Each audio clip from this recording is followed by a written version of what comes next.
Ai dalota taade biru ilmana gari tullu labata gafatiki warra olle ngulgulu warra bishanga banana budus kelatu marra malif kandu ere fasa sarenyatu dache salale marti gamoji anga badda dire maje jata lafa boyichaf gaddam Aingi ke mulu wasanu kana safa fabichu me karasa nyate muladem tota kichu salale la fagota mada mayuf kitila mangava matileti ke mabebi kila la Ashama harka fuudhe akkam jirtan hordoftoota chaanala kooti kan taatan marti keessanuu nagaa rabbii lafaaf iddoo jirtanitti isiniif haa baay'atu akkam turtan akkam saa kana keessan Ano bulletin keessan nagaa guuturraa faqaba nageenya nabukkee ture simbirallee haa jiraatu isiniin jecha namoonni chaanala kana faaraa taatan subscribe like gochuudhaan maatii keenyatti dabalama kan maatii koo turtan immoo hanga yoonaa yaadawwan garaagaraatiin na deeggaraa turtan galatoomaa galata guddaa na biraa qabdan isiniin jechuu jaaladha. Egaa obboleewwan kiyyaa akkuma jalqaba irratti argitan kana jechuudha maaliif jennaani dhugaan isiniin jedha. Imbeekwani kutaalee Oromiyaa keessatti kallattii garaagaraatti rakkoo ciccimaan ga'e jedhamee yaadamu keessaa jechuudha. Waanuma argaas dhagaa turre keessaa jechuudha. Maaliif jennaani hamma ta'e tokko yeroodhaa yerootti yookaas immoo ji'a tokkoof torbeef biyaansi garmalee soo ta'e hamma tokko furmaanni tokko hin jira jechuudha. Parsantii dhibbatti furmaanni argamu soo baate jechuudha. Garuu kan Salaalee kuni kan Shawaa Kaabaa kuni dhugaan isiniin jedha. Maaliif akka ta'e hin beeku hedduu takka nama gaddisiisallee hedduu takka jechuudha. Ilmi namaa jechuudha. Abbootiin akkatti qe'ee isaanirra ta'an dhabanii jechuudha. Xiqqaa guddaan guyyaarran ijoolleen dardarri mana barumsaatti gabbaafamee ajjeefamee kallattii garaagaraatiin akkuma argaa jirtan qe'ee isaanirraa buqqaanii dhugaa rabbii ani maaliif jennaani maaliif ta'e laata barri keenya dhugaan isiniin jedha bara boo'ichaa bara gaddaa bara guyyaa tokko keessaa guyyaa tokko furmaanni hin dhufne boo'aniitis kan deebiin arganne maaliif baay'ee tokko nama gaddisiisallee baay'ee tokko hamileen namaallee cabaa maaliif isin jedha qofa fakkeenyaaf duraan jechuudha namni hammam takka jechuudha gadi ba'ee akka kanatti jechuudha agartanii jirtu ji'oota muraasa darbee duras ba'aniitiin jechuudha dadhabanii gaafa gamtuuf isgoo jechaa turanii garuu waa tokko furmaata argataa jiranii ammallee kan san caalu kan ta'aa jiru. Arguufis dhagahuttis ka baay'ee ulfaatu ka baay'ee nama gaddisiisu jechuudha. Ilmi namaa lafarra xaragamaa jira. Namoonni jajjabaan haadholiin abbootiin keenya qe'ee isaaniitirraa buqqaanii har'a sa'aatiin kun jechuudha. Ani gizee hunda waan ajaa'ibu keessaa jechuudha. Sa'aatiin ilmi namaa gabaree midhaan facaafatu fi sa'aatii itti midhaan sana sassaabbatu kan garmalee rakkoo ciccimaan ga'aatee jirullee akkasuma ijoolleerras ta'e namoota jajjabaarraa ajjeechaan haala suukaneessaa ta'een jechuudha kan irra ga'aa jiru. Kanaaf sa'aatii kanatti jechuudha dhugaan isiniin jedha maaliif jennaanii nuti kan halaala teenyee dhageenyuyyuu hammam akka hirriba nu dhowwee hammam akka boqannaa nu dhowwee hin beekna garuu mootu warri keessa jiranii osoo gara itti baqatan maaliif jennaan namni biyya isaatirraa isatti baqata. Biyyarraa dhalateerraa isatti baqata qe'ee isaa dhiisee qe'ee eenyuutti baqata eenyuutu ofitti isaan fuudha'oo maaliif har'a namni jechuudha shamara dhiiran jenne walitti qabanii kan qaama mootummaati jedhu ijoollee akka jirutu yoo arge affasee fuudhee qabee deema ijoollee waggaa 12 ijoollee waggaa 10 garuu maal hin gochuuf horii eskifachuuf immoo dhuguma isaanuma santu immoo sibiila baatee tooniyyuu ani maaliif jennaanii hin beeku osoo bara kana keessa jiraachuu baanne jennee baay'ee tokko namallee kan waaqa walitti isin buusu jechuudha. Kanaaf sanarra darbeetu mootu jechuudha kan daka warri gadi yoo dhufanii maal jedhuuni isin warra olii deeggartanii kan olaanoo dhufe warra daggalaa deeggartanii kana gadduutti osoo namni jechuudha ani maaliif badii tokko malee jechuudha ijoolleen kan jedhanii ajjeefamanii toonii gatamaa jiran qabanii mana hidhaa keessa isa mana hidhaa keessanis immoo kan hidhaa keessa tursiisan osoo ta'e baasanii ajjeesanii reeffa namoota meeqatti kan mangadarra ala urfaa guurramaa jiru jechuudha. Kanaaf maaliif dhugaan isiniin jedha hamma ta'e tokko hin argina Oromoo kamiyyuu jechuudha Oromiyaa kutaa kam keessattuyyuu hamma ta'e tokko parsantii dhibbaatti yoo deebii argachuu baatanii hamma ta'e tokko iyyanii illee bo'anii hamma ta'e deebiin kennamaafii ture garuu kan Salaalee kanii godina Shawaa Kaabaa kuni tasuma jechuudha namni horii xamadee akkasitti jechuudha farda luugamee daa'ima akka horiitti qambara baachisee addabaabayii tooni bahee waataa ture suni hamma ta'e tokko furmaata argachuuf hamma ta'e tokko boqannaa yookaan hirriba gahaa tokko jechuudha maaliif namni jechuudha waan biraan dhabamee tooni mana isaa keessa goojjoo isaa keessa jiraatee waan nyaatee waan dhuguu dhabee tooni hirriba gahaa tokko rafee baay'ee namatti tola garuu kan hirriba rafanii miti kan mana isaanii keessa jiraataniitiin nyaatanii dhuganii miti kan asmara isaanii sassaabbatanii mitiiti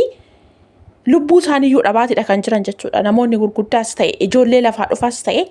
guyyaadha guyyaatti ajjeechaan kan san caalu akkasuma darara garaagaraa kan san caalutu ta'aati jira kanaaf mee dhugaan isiniin jedha hamma nuyi danda'ametti iyyuu hin dhiisnu amma nuuf danda'ametti iyya dabarsuu hin dhiisnu maaliif jennaani guyyaa tokko keessa guyyaa tokko tarii waaqayyoon dhufaatii tura malee deebii hin qaba garuu amma sanatti immoo ilmi namaa xaragamee jira maaliif yaarra sa'aatii cinqii kana jechuudha sa'aatii kana gabareen midhaan saalaan sassaabbanne taanaan hamma facaase sanayyuu jechuudha maaliif isumayyuu jechuudha sa'aatii facaasatirras akkasitti cinqii jira ilmi namaa midhaan lafti isaa lafa bahee kan facaafate hin jiru ammootu immoo kan akkuma ta'ettuu iyyuu irra buufate ishee sana ammootu akkatti horii jalaa bineensa jalaa ol galfatu hin arganne baay'ee tokko nama gaddisiisa baay'ee tokkollee garaa nama madeessa ani hin beeku bara akkamii keessa akka jirru ani dhuguma biyyattii sun garamitti akka deemaa jirtu biyyi sun dhuguma kana booda nagaa argatteetuma ilmi namaa dachee sanarra jiraata waan jedhus kun gaafidha egaa waaqayyo bichaanii imimmaan haadholii abbootii keenya kana rabbiin lafatti hin gatini maaliif jenna waaqayyo waan hunda isaa miizana isaarra kaayyata akka namaa miti garuu mootuu dhufaatii tura kanaaf maaliif namni jechuudha daa'imni jechuudha ijoolleen har'a waggaa 6 walitti aansee barumsa malee jiraataa jiru sanarra darbanii mootuu iyyuu innumtuu hafee iyyuu jechuudha manni barumsaas haa ta'u mana ogeessa fayyaas haa ta'u hundumsaa barbadaa'eetu iyyuu osoo lubbuudhumaanuu jiraatanii bara eeggatanii lubbuu isaaniitis hin tarafne ijoolleen har'a akkanatti xaragamaa jiran kun ijoollee lafaa dhufaa jiran kan boruuf abdii maaliif har'a dhalli kiyya boruu ana dadhabe na jiraachisti jedheeti kan barsiifatullee ka iddoo guddaadhaan ga'achuudhaaf illee wajjiniin dhamayetoo jechuudha kanaaf abbaan dhalee dhalche jechuudha kanaaf nama mootuu dhufeetoonii akka horiititti ajajuuf homaa ittiin fakkaatu har'a namni shamaras taate dhiira kottaa dirqamaa isin leenjii deemtanii kan qaamni mootummaas qaamni daggala jiranis har'a akkana godhanii tooniyyuu jechuudha isaan eenyuufi biyya tam jiraachisuu fi biyya tamtu akka dhaabbattuuf laata waan jedhusi gaafidha kuni dhugaan isiniin jedha waan dubbattanii waan irraa dhiistan isin wallaalchisaa zim jettanii keessanitti bichaa gubattanii hin dhiisnatoo jettan akkatti dhiistan hin qabdanii ogaa kanatti immaa namoota gurguddaa akkatti gadhangala'u kana laaltanii dhugaan isiniin jedha jireenya isin jibbisiisa baay'ee tokko keessanitti jechuudha gammachuun argattanii osoo dhuma hojii qabnaa bakka nuti jirru biyyi nuti jirru nagaan hojjetannee ta'ollee galla jettaniyyuu tasuma sammuun keessan boqonnaa argachuu hin danda'u tasuma hirriba argachuun hin danda'amu kanaaf obboleewwan kiyya namoonni miidiyaa kanarraa hamma danda'amaa ta'etti alaala jiru ammas iyyuu hin dhiisina uummata kanaaf sagalee ta'a hamma dandeettii keessanitti iyyaatiin iyya dabarsaa dhugaan isiniin jedha baay'ee waan hirriba nama dhorku keessa maaliif ani namoonni gurguddaan akkanatti gabbaanii immaan isaanii dhangalaasan kana qe'ee isaaniitirraa buqqaanii bakka itti kufan dhabanii waan nyaata waan dhugan dhabanii akka kanatti qorri aduun isaan gubu kana gaafa laaltanii osoo jiraachuu baadhee dachee kanarra jettaniitti ofitti murteessitu kanaaf waaqayyo deebii qaba waanuma hundarraattuyyuu waaqayyo deebii qaba garuu mootu ijjineetoonii watwaatu hin dhiisnu kanaaf hamma isinii danda'ametti namni peejii gurguddaa qabdanii sheerii godhaa maaliif jennaanii wal biraan namni wal harkaa fuudhee yoo iyyame maaliif seerri hin jiru already akka seerri hin jirree osoo ta'ee kanuma dura ba'anii akka sanatti ilma namaa akka horiititti xamadanii ta'uuniyyuu ba'anii iyyaa turan sanaaf deebii argatu turanii ammallee sanuma kan san caalu kan ta'aa jiru malee wanti isaan waan tokko deebii argatan hin jiru. Kanaaf garuu mootu osoo ijaan arganu osoo dhageetti akkanatti osoo dhageenyu odoo agarru zim jechuun moo hin dandeenye zimis nama hin jechisiisu. Kanaaf waaqayyo waan hundumaafiyyuu imimmaan haadholii abbootii keenya rabbiin lafatti hin gatini. Waaqayyo waan hunda danda'an miizana isaarra haa kaawwatu. Rabbiin biyya keenyatti nagaa haa fidu waan biraa miti. Egaa obboleewwan kiyyaa amma dandeettii danda'ametti viidiyoos ta'e kallattii kamiiniyyuu miidiyaa kamirrattuu kallattii kamiiniyyuu suuraa kana fayyadamuudhaan sagalee ta'a. Iyyaatiin iyya dabarsaa waaqayyo yoo nuuf dhaga'e akkasumas immootu jechuudha. Maaliif sa'aatii kanatti ilmi namaa osoo dhumayyuu jechuudha. Maaliif osoo akkam takka dararri akkam kana caaluu irra ga'e biyya ormaa keessa biyyan qaba jedhee waan biyyatti achi deemu natti hin fakkaatu. Maaliif biyya kam qabnaa biyya kamtu jira biyya keenyatti galla jenneetis deemna. Inni irra jiruyyuu bakka dhaqu dhabeet aara galfii dhabeet biyya isaatirratti mana isaa keessatti boqannaa dhabeet akka nama biyyaa ba'ee biyya ormaatti dararamaa jirutti kan dararamaa jiranii. Kanaaf biyya qabna jennee bakki itti deemnus hin jiru. Waaqayyoon eegganna. Waaqayyo dhufaatii tura malee guyyaa tokko deebii qaba. Waan hundumaaf rabbiin miizana isaarraa haa kaawwatuun isin jedha obboleewwan kiyyaa laayikii godhaatii sheerii godhaa. Namoonni kamiyyuu jechuudha viidiyoo hojjedhaa. Suuraa kanarratti fayyadamaatiin kallattii garaagaraatiin sagalee ta'a isiniin jechuu jaalladha obboleewwan kiyyaa. Dhugaan isiniin jedha. Dubbattanii gaafa jettan keessa keessantu isin madaa. Uumaa godhamuun hin danda'amne